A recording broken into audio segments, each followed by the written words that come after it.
Hello friends, আমি তনিকা আর আমার চ্যানেলে আপনাদের সবাইকে স্বাগত জানাই। তো আজ নিরামিষের দিনে আমি বানিয়েছি পটলের একটি দারুণ সুস্বাদু গ্রেভি রেসিপি, যেটায় আমি পেঁয়াজ রসুন কিছুরই ইউজ করিনি। আর এই রেসিপিটা পুরো দেখতে হলে আমার ভিডিওটি কিন্তু একদম স্কিপ না করে দেখতে হবে। তো সবার প্রথমে আমি পটলগুলোকে ছিলকা ছিঁড়িয়ে ভালো করে দেখুন এই যে মাঝখান থেকে এইভাবে কেটে কেটে রেখেছি। একটু একটু করে এর মধ্যে এর ছিলকাগুলো আছে, তো এইভাবে আমি কেটে ধুয়ে রেখে দিয়েছি। তো কড়াই গরম করে সবার প্রথমে আমি দিয়ে দিলাম এখানে তেল। এবার তেলের মধ্যে তেল গরম হলে পটলগুলোকে একটা একটা করে ছেড়ে দিতে হবে, একটু খেয়াল রাখবেন যাতে তেল না ছেড়ে। তো সমস্ত পটলগুলোকে দিয়ে আমি একটু লবণ আর একটু হলুদ দিয়ে আমি এই পটলগুলোকে খুব সুন্দর করে লাল লাল করে ভেজে নেব। আপনারা প্লিজ পুরো রেসিপিটি দেখবেন। আর এই যে দেখুন এখানে আমি নিয়ে নিয়েছি আদা আর 1 চামচ জিরে, আর এগুলোকে আমি মশলাগুলোকে আমি বেটে রেখে দিয়েছি।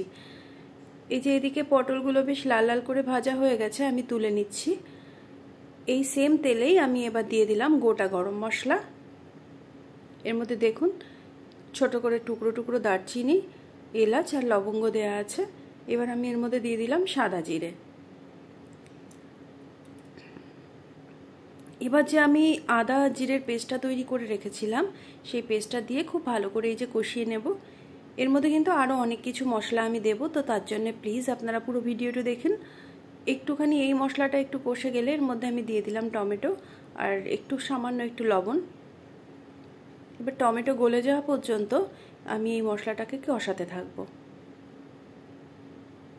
টমেটো প্রায় গলে এসেছে। আমি এদিকে নিয়ে নিয়েছি 1 চামচ সাদা তিল, কিছু কাজু আর অল্প একটু মৌরি। এগুলোকে আমি আলাদা করে বেটে নিয়েছি। এই মশলাটা যখন নিজে কষে গেছে তখন আমি এই কাজুর যে পেস্টটা আমি বানিয়েছি সেই পেস্টটা আমি এর মধ্যে দিয়ে দিলাম। এবার কাজুর পেস্টের সঙ্গে সম্পূর্ণ মশলাটাকেও খুব সুন্দর করে তেল বের হওয়া পর্যন্ত আমি কষাবো। সমস্ত মশলা দেওয়া জলটা আমি এর মধ্যে দিয়ে দিলাম। এবার খুব ভালো করে আমি কষাতে থাকছি। দেখুন প্রায় তেল বের হয়ে এসেছে। এই পর্যায়ে আমি দিয়ে দিচ্ছি একটু সামান্য চিনি, আর তার মধ্যে দিয়ে দিচ্ছি একটু গরম মশলা। এখানে 1/2 চামচ মতো গরম মশলা দিয়েছি, আর গরম মশলাটা আমি এখনই ইউজ করছি এই মশলার সাথেই। এই যে দেখুন খুব সুন্দর করে সব হয়ে গেছে কষানো। এক্ষেত্রে আমি দিয়ে দিলাম জল। আমি এখানে 1 কাপের মতো জল ইউজ করছি।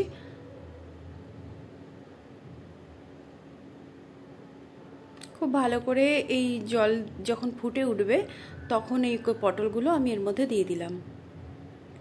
এবার পটল দেওয়ার পর আমি কিছুক্ষণ ঢাকনা দিয়ে রান্না করব।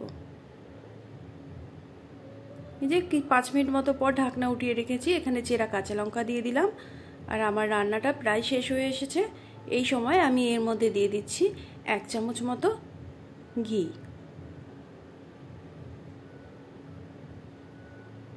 নিরামিষ রান্নায় একটু ঘি গরম মশলা দিলে রান্নার টেস্টটা একটু বেশি বেড়ে যায়।